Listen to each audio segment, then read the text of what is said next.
प्यारे बच्चों, स्वागत है आप सभी का एक नई वीडियो में। आज की वीडियो में मैं आप सभी को अभ्यास 13वीं कंप्लीट करवाने जा रहा हूं। इसके अलावा अगर आपको कोई भी एक्सरसाइज क्लास 8 की मैथ की पढ़नी है तो आप सभी यूट्यूब चैनल पर वो एक्सरसाइज लिखिएगा और हमारे नाम चैनल का नाम लिख दीजिएगा तो वो एक्सरसाइज आपके सामने आ जाएगी।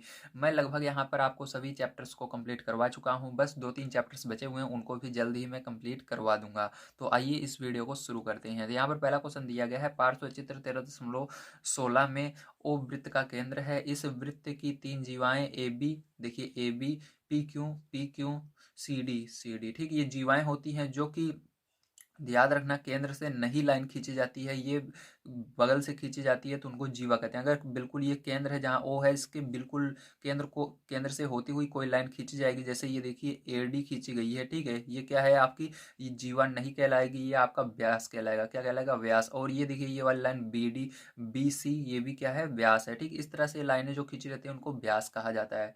तो देखिए इसके अंदर एक चीज मैं आपको बता दूं, अगर जीवाएं यहाँ पर बराबर रहती हैं, ठीक, आपकी जीवाएं तो बराबर हैं, ए बी पी क्यू और सी डी सभी जीवाएं बराबर हैं आपस में, ओके। और यहाँ से केंद्र से ये लाइन खींची गई है, ओ से खींचा गया है ओ बी और ओ से ओपी, तो ये सभी त्रिज्याएं कहलाती हैं। क्या कहलाती हैं? त्रिज्याएं। जो ये ओ पी बी है, ओ ए है, ये सभी त्रिज्याएं कहलाती हैं जो केंद्र से होकर अगर एक तरफ का देखें, यहाँ से केंद्र से लेकर के ए तक देखें तो ये त्रिज्या है, तो केंद्र से लेकर बी तक देखें ये त्रिज्या, तो सभी त्रिज्याएं आपस में बराबर होती हैं। इसीलिए अगर आपका यहाँ पर क्या कहते हैं इसको, जीवा भी बराबर है और त्रिज्या भी बराबर है, तो आपका जो कोण होता है वो भी सबका बराबर ही होता है। तो यहाँ पर क्या होगा, ये कोण इसके बराबर होगा 65 अंश के, और ये वाला कोण भी 65 अंश ही होगा, ओके।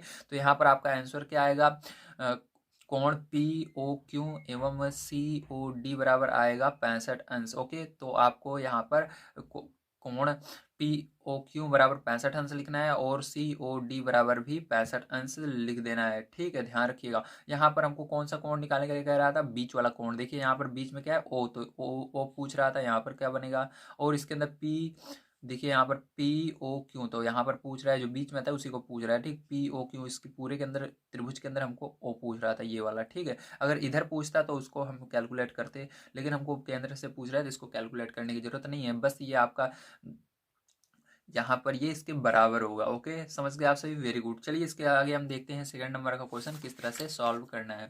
तो सेकंड नंबर का क्वेश्चन आपका देखिए क्या दिया गया, सबसे पहले इसको हम पढ़ लेते हैं। तो सेकंड नंबर का क्वेश्चन आप सभी को दिया गया पार्श्व चित्र 13.17 में ओ वृत्त का केंद्र है। मतलब ये जो ओ है ये क्या है? वृत्त का केंद्र है, जैसे पीछे दिया गया था उसी तरह है बिल्कुल। कोण ए ओ बी बराबर कोण सी ओ डी, मतलब ए ओ बी, जो ये ए ओ बी है इसके बराबर है सी ओ बी। तो मैंने आपको बताया अगर इसके अंदर आपका कोई जीवा खींची रहे, देखिए इसके अंदर भी जीवा खींची हुई है, ठीक है, और उसके बाद त्रिज्या खींची रहे, ठीक है, तो जीवा और त्रिज्या जब रहती है तो उसके अंदर जो कोण बनता है वो हमेशा बराबर रहता है, ठीक है, ध्यान रखना। तो यहाँ से ये क्या होगा, इसके बराबर होगा, तो इसलिए इसको बराबर कर दिया गया है, ठीक है। अब यहाँ पर ए बी 2.5 सेमी दी गई है, तो ए बी ये वाला जो व्यास है, ठीक ठीक है, ये जो आपका सॉरी ये जो आपकी जीवा है ये कितना दी गई है? 2.5 सेमी दी गई है, ठीक है, ये वाली। तो जीवा सी डी बताओ, तो ये वाली बताओ कितना होगा। तो मैंने आपको क्या कहा है ये वाली जीवा अगर क्या है 2.5 सेमी है, ठीक है, तो ये वाली कितनी होगी? ये वाली भी 2.5 सेमी ही होगी। क्यों होगी? क्योंकि यहाँ पर इसका कोण भी बराबर हो रहा है, तो जीवा भी ऑटोमेटिक बराबर हो जाएगी, ध्यान रखना। क्योंकि ये दोनों अगर बराबर हैं तो देखिए यहाँ पर अगर हम देखें ए ओ बी तभी बराबर होगा जब इसके सभी क्या होंगे, इसके इसका कोण भी बराबर हो और इसकी जीवा भी बराबर हो, तभी ये बराबर हो सकता है ए ओ बी बराबर सी ओ डी, ठीक है। इसलिए क्या होगा, ये वाला भी आपका 2.5 सेंटीमीटर का होगा, ओके। आपका सी डी क्या होगा? 2.5 सेंटीमीटर। तो चलिए अब तीसरे क्वेश्चन पे चलते हैं और इसको देखते हैं। तो तीसरा क्वेश्चन आपका दिया गया है, बिंदु ओ वृत्त का केंद्र है, वृत्त के अंतर्गत एक वर्ग ए बी सी डी बनाया गया है, वर्ग की भुजा वृत्त के केंद्र पर कितने अंश का कोण आंतरित करती है। तो चलिए इसको पहले हम डायग्राम बनाते हैं कॉपी पर, ठीक है, उस वृत्त को बनाते हैं और उसके अंदर एक वर्ग बनाते हैं, फिर आपको मैं समझाता हूँ।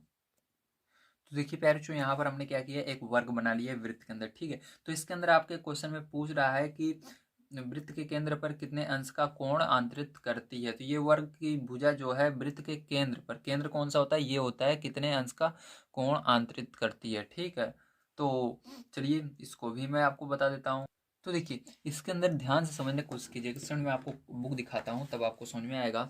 यहाँ पर क्या कह रहा है, वर्ग की भुजा, क्या कह रहा है, भुजा कह रहा है। ठीक है, वर्ग की भुजा वृत्त के केंद्र पर कितने अंश का कोण आंतरित करती है, ये पूछ रहा है। ठीक है, अब देखिए वर्ग की भुजा क्या होती है, भुजा ही आपकी ये वाली होती है। ठीक है, तो इसके क्या करेंगे, बीचों बीच से देखेंगे हम। जब आप बीचों बीच लाइन खींचोगे तो क्या होगा, देखिए ध्यान से समझिएगा। तो यहाँ पर देखिए आपका इस तरह से ये लाइन खींचेगी। ठीक, तो एक एक को मैं दिखा रहा हूँ, आप समझ जाएंगे। यहाँ पर देखिए कितने अंश का कोण बना रहा है, 90 अंश का कोण बन रहा है। ठीक है, 90 अंश का कोण तब कब बनता है, जब ये समकोण होता है। तो ठीक है, समकोण, ये समकोण बन रहा है। ठीक है, 90 अंश का कोण बना रहा है, इसलिए यहाँ पर क्यों बन रहा है, क्योंकि एक बिल्कुल सीधी रेखा रहे, बिल्कुल सीधी रेखा जैसे दीवार रहती है, फिर उसके बाद अचानक से एकदम टेढ़ी रेखा आ जाए जैसे जमीन। ठीक है, दीवार के बाद बिल्कुल जमीन आ जाए, तो उन जो दीवार और जमीन होता है उनके बीच में कितने अंश का कोण होता है, 90 अंश का होता है। बिल्कुल यहाँ पर भी वही हो रहा है, ये बिल्कुल सीधा है यहाँ तक देखिए, फिर उसके बाद बिल्कुल तिरछा आ गया। ठीक है, बिल्कुल सीधा, तो ये क्या हुआ, 90 अंश का कोण बन रहा है। तो यहाँ पर आंसर भी आपका क्या होगा, 90 अंश का कोण बनाएगी। ठीक है, तो आंसर भी 90 अंश ही होगा। कहीं पर भी अगर देखोगे, यहाँ से भी देखोगे तब भी 90 अंश, वहां से देखोगे तब भी 90 अंश।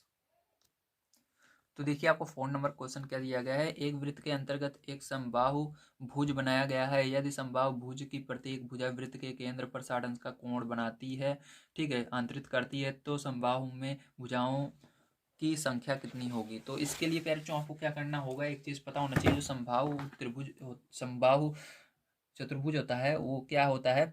ठीक है, समबाहुभुज जो होता है उसके अंदर सभी कोणों का योग 360 होता है। कितना होता है, 360 होता है। तो 360 के अंदर यदि आप सभी 6 से भाग दे दोगे, क्योंकि 60 से भाग दोगे, क्योंकि ये 60 अंश का कोण बना रही है। ठीक है, केंद्र पर, तो इसे 60 से क्या करोगे, आप भाग दे दोगे। जब 60 से भाग दोगे प्यार च्युत क्या आएगा आपका, यहाँ पर देखिए, तो आपका यहाँ पर बच गया 36/6। तो 6 से भाग दोगे 36 में, कितना आ जाएगा, 6×6 = 36। ठीक है, तो भुजाओं की संख्या क्या आ जाएगी, 6 आ जाएगी। ठीक है, तो भुजाओं की संख्या 6, इस तरह से भाग देना था बस आपको। ओके, तो यहाँ पर आपका आंसर पैर चुन यही हो जाएगा। तो उम्मीद है आप सभी को सारी चीज़ें बढ़िया तरीके से समझ में आई होंगी। इसके अलावा जितने भी एक्सरसाइज हैं सबको मैंने कंप्लीट करा रखा है, आप सभी हमारे चैनल पर आसानी से उसको पा जाएंगे। तो मिलते हैं अगली वीडियो में। वीडियो देखने के लिए धन्यवाद, आप सभी का दिन शुभ हो। Thank you very much.